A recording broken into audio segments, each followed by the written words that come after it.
Modifier lecture 1 এবং 2 এর পর লেকচার 3 নিয়ে আবারও হাজির হয়ে গেলাম। আমি মোহাম্মদ ইস্তিকুর রহমান, প্রভাষক, ইংরেজি বিভাগ, ক্যামব্রিয়ান কলেজ, ঢাকা। লেকচার 1 এবং 2 এ আমরা মডিফায়ারের কিছু অংশ আলোচনা করেছিলাম।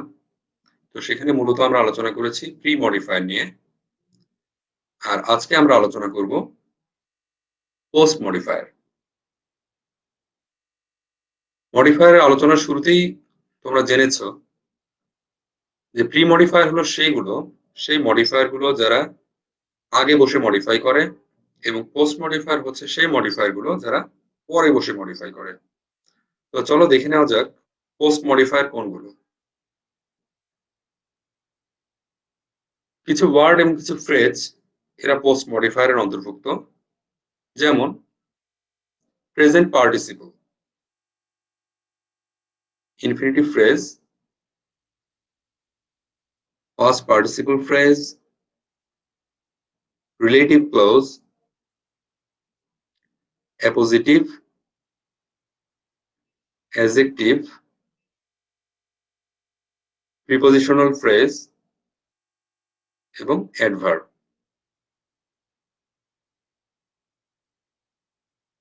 প্রথমে আমরা অ্যাডজেক্টিভ নিয়ে আলোচনা শুরু করব। অ্যাডজেক্টিভ তোমরা জানো যে ওয়ার্ড গুলো নাউন বা প্রোনাউনের দোষ, গুণ, অবস্থা, সংখ্যা, পরিমাণ ইত্যাদি নির্দেশ করে সেগুলোকে অ্যাডজেক্টিভ বলে। আর মডিফায়ারের ভাষায় আমরা যদি বলি, তো সেই ক্ষেত্রে নাউনের দোষ, গুণ, অবস্থা, সংখ্যা, পরিমাণ নির্দেশ করবে, নাউনকে মডিফাই করবে, তারাই অ্যাডজেক্টিভ। এবং প্রি মডিফায়ার আমরা দেখেছিলাম যে নাউনকে অ্যাডজেক্টিভ প্রি মডিফাই করছে। এবার আমরা দেখব যে অ্যাডজেক্টিভ কিভাবে পোস্ট মডিফায়ার হিসেবে কাজ করতে পারে। প্রথম এক্সাম্পলটা দেখো, we never find anything abnormal in her movement. আচ্ছা, এখানে অ্যাবনর্মাল কথাটা একটা অ্যাডজেক্টিভ। একইভাবে 2 নম্বর উদাহরণ আমরা দেখতে পাচ্ছি, there is something special in this chapter. Special একটা অ্যাডজেক্টিভ। এছাড়া I am searching for someone interested in music. Interested কথাটা আমাদের একটা adjective. All the players playing in the team are different in their opinion. এখানে যেহেতু টিমের মেম্বারসদেরকে আলাদা করে দেওয়া হয়েছে, সো আমাদের ভার্বটা প্লুরাল ভার্ব হয়েছে। মাঝখানে প্লেইং কথাটা, যে যারা খেলছে, খেলার অবস্থারত, এই কারণে আমরা প্লেইংটাকে একটা অ্যাডজেক্টিভ হিসেবে এখানে ব্যবহার করা হয়েছে। So adjective can be a post modifier. এবারে প্রেজেন্ট পার্টিসিপল। প্রেজেন্ট পার্টিসিপল তোমরা জানো যে প্রেজেন্ট পার্টিসিপলকে ডাবল পার্টস অফ স্পিচ বলা হয়। তার কারণ হচ্ছে এরা মূলত নন ফাইনাইট ভার্বের একটা প্রকার, কিন্তু এরা পাশাপাশি অ্যাডজেক্টিভের কাজও করে।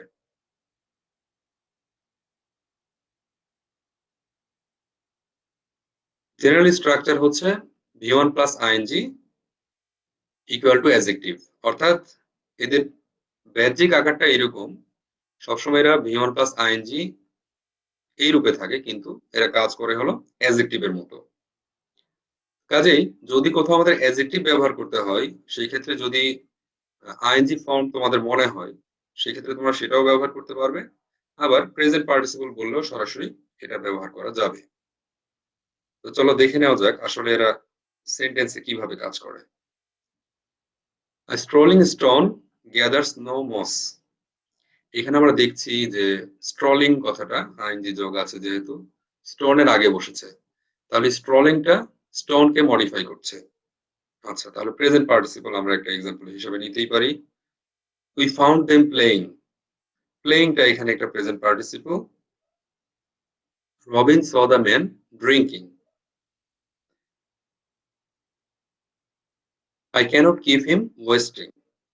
দেখো এখানে 2, 3 এবং 4 নম্বর এক্সাম্পলে আমরা দেখতে পাচ্ছি যে পূর্ববর্তী প্রোনাউন বা নাউনের পরে আমাদের আইএনজি ফর্মগুলো বসেছে এবং তাদেরকেই পেছন থেকে বা পরে থেকে মডিফাই করছে।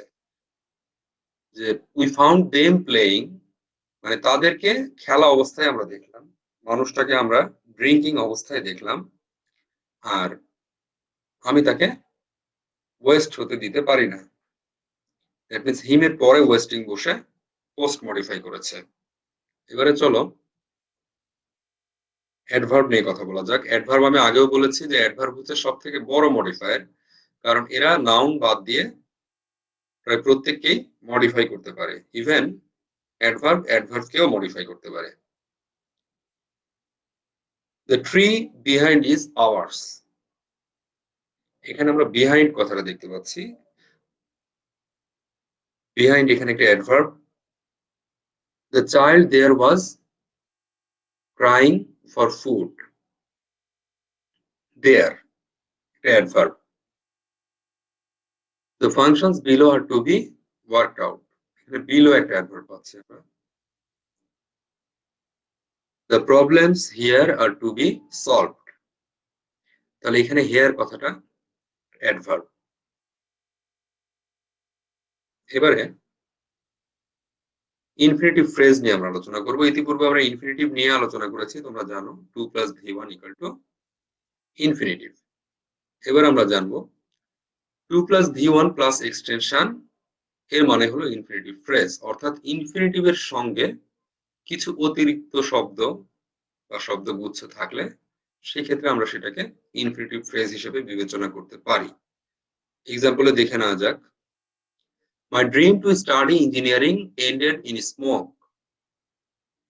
এখানে আমরা টু স্টাডি এই জায়গাটা থেকে পাচ্ছি ইনফিনিটিভ, এবং এরপর বাকি অংশটুকু পুরোটাই এই ইনফিনিটিভের মতোই কাজ করছে। So infinitive phrase to study engineering ended in smoke পুরোটাই একটা infinitive phrase. He needs to take steps to come out of this situation. একইভাবে খেয়াল করো, টু কাম একটা ইনফিনিটিভ এবং তার সঙ্গে আউট অফ দিস সিচুয়েশন এই অংশটুকু extension. So to come out of this situation এটা হলো infinitive phrase. His decision to go there is appreciated. To go একটা ইনফিনিটিভ, তার সঙ্গে আমরা পাচ্ছি there is appreciated, অর্থাৎ পুরোটা একটা infinitive phrase. My father's plan to solve the problem was vanished. তাহলে ইনফিনিটিভটা হলো টু সলভ, আর এক্সটেনশনটা হলো the problem was vanished. That means to solve the problem was vanished এটা হলো আমাদের একটা infinitive phrase.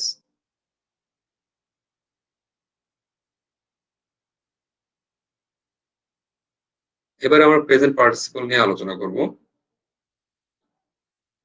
Present পার্টিসিপলের general structure হচ্ছে v1 + ing + এক্সটেনশন। আচ্ছা, কিছুক্ষণ আগে আমরা আলোচনা করলাম প্রেজেন্ট পার্টিসিপল নিয়ে। এবার এক্সটেনশন অ্যাড হয়ে ঠিক ইনফিনিটিভের মতোই প্রেজেন্ট পার্টিসিপল ফ্রেজ বলতে পারি আমরা।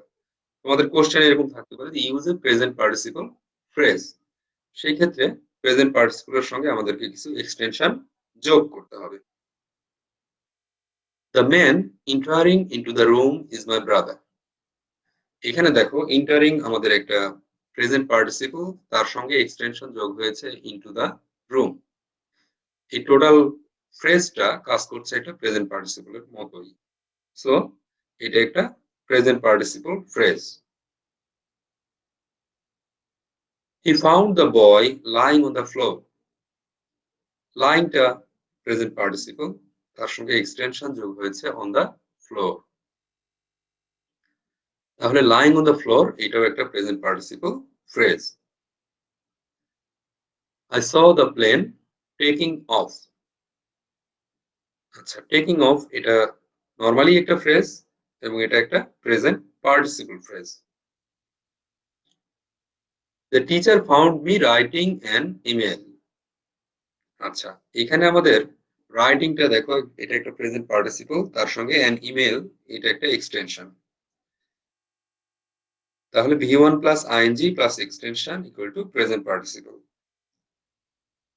প্রেজেন্ট পার্টিসিপল ফ্রেজ যদি বলা হয় সেক্ষেত্রে কিছু এক্সটেনশন আমাদের যোগ করতেই হচ্ছে।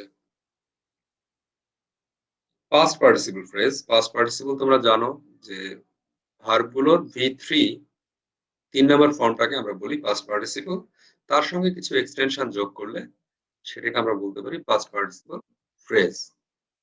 কোশ্চেনে এভাবেই থাকবে use a past participle phrase. সেক্ষেত্রে আমরা এই উদাহরণগুলোর মতো করে কাজ করব। He will have his car painted next month. Painted next month এই কথাটুকু হচ্ছে আমাদের past participle phrase. Past participle আমরা পেয়েছি পেইন্টেড V3 প্লাস এক্সটেনশন, এই মিলিয়ে painted next month. The laptop sent by my friend was highly attractive. Sent আমরা একটা V3 এখানে পাচ্ছি, by my friend এটা হলো এক্সটেনশন, এই মিলিয়ে পাস্ট পার্টিসিপল ফ্রেজ।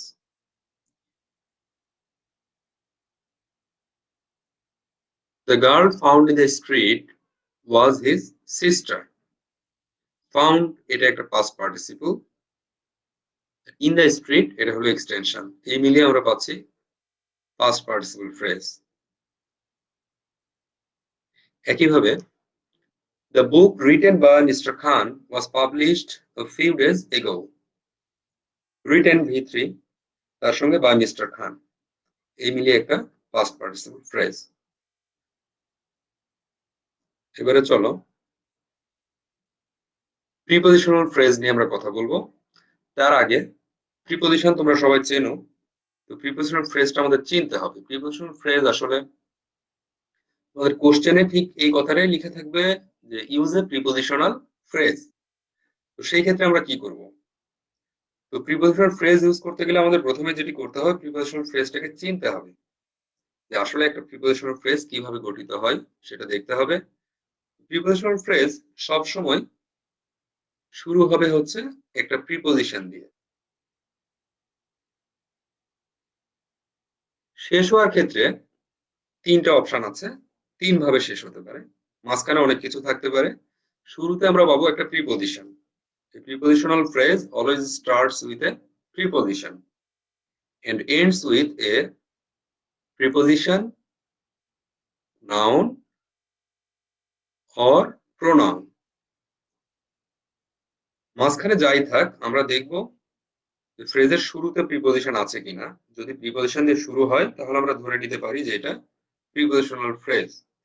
কনফার্ম হওয়ার জন্য আমরা যেটা করব, লাস্ট পর্যন্ত দেখব যে লাস্টে আসলে কি প্রিপজিশন, নাউন অথবা প্রোনাউন আছে কিনা। যদি থাকে তাহলে সেগুলো হবে প্রিপজিশনাল ফ্রেজ। তো চলো কয়েকটা উদাহরণ দেখা যাক। প্রথমত হচ্ছে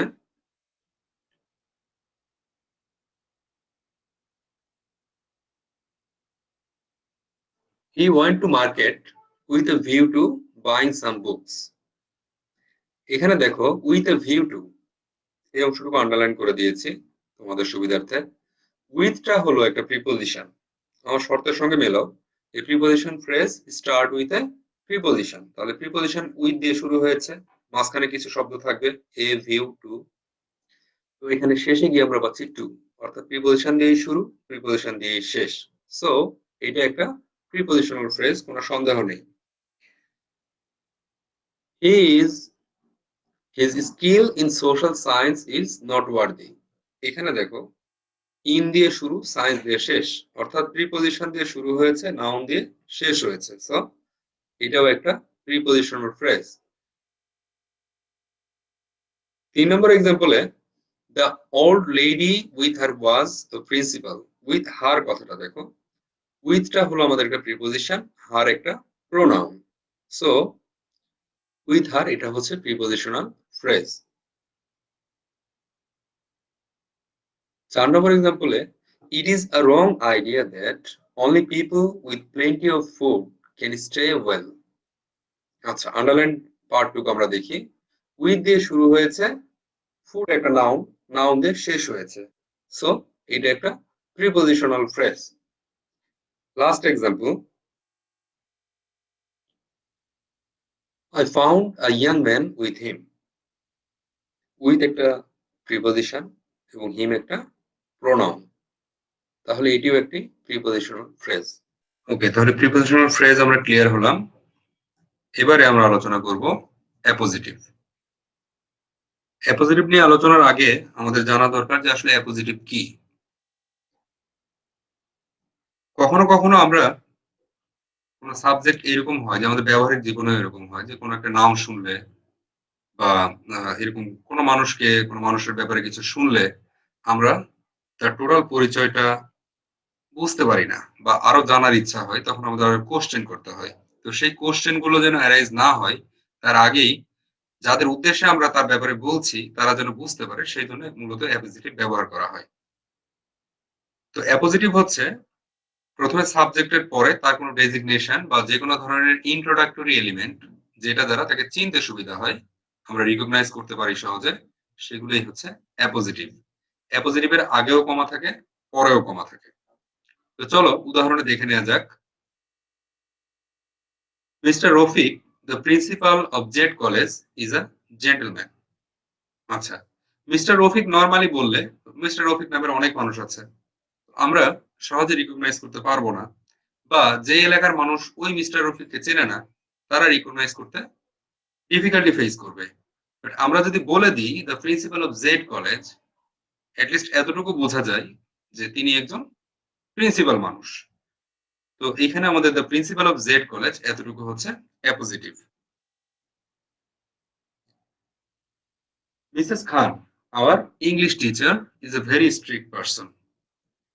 একই ব্যাপার, আমরা এখানে মিসেস খানকে ক্ল্যারিফাই করছে হলো আওয়ার ইংলিশ টিচার এই কথাটি, অর্থাৎ তিনি একজন ইংরেজি শিক্ষক। Dhaka, the capital of Bangladesh, is densely populated area. Dhaka বাংলাদেশের মানুষ, আমরা ঢাকা খুব ভালো চিনবো কারণ ঢাকা যেহেতু আমাদের রাজধানী। বাট অনেকে নাই চিনতে পারে, দেশে বা দেশের বাইরে কেউ নাই চিনতে পারে, সেক্ষেত্রে আমরা যদি ঢাকাকে ক্ল্যারিফাই করার জন্য এই কথাটি উল্লেখ করে দিই, দ্য ক্যাপিটাল অফ বাংলাদেশ, যে ঢাকা বাংলাদেশের রাজধানী, এই কথাটি উল্লেখ করে দিলে জিনিসটা আরো বেশি ক্লিয়ার হয়। So Dhaka the capital of Bangladesh is a densely populated area. তাহলে এখানে আমাদের দ্য ক্যাপিটাল অফ বাংলাদেশ এই কথাটি হলো একটা অ্যাপোজিটিভ।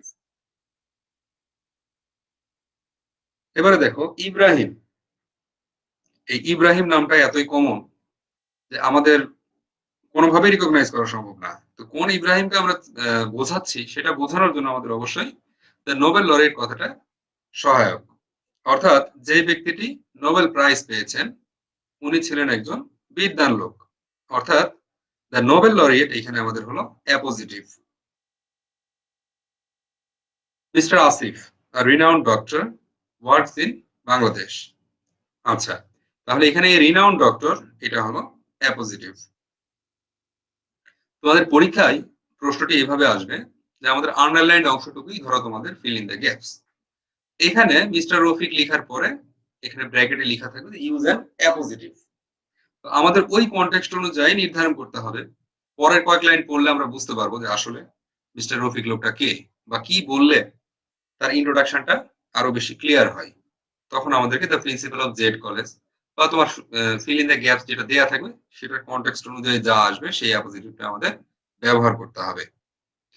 তো এবারে চলো রিলেটিভ ক্লোজ নিয়ে আমরা আলোচনা করি। রিলেটিভ ক্লজ এটা আরেকটা পোস্ট মডিফায়ার এবং খুবই গুরুত্বপূর্ণ, তোমাদের পরীক্ষায় প্রায় এসে থাকে। তো রিলেটিভ ক্লজ আলোচনার পূর্বে আমরা রিলেটিভ প্রোনাউনের কথা অনেক আগেই শুনেছি। তো রিলেটিভ প্রোনাউনটা তোমাদেরকে একটু রিমাইন্ড করে দিতে চাই।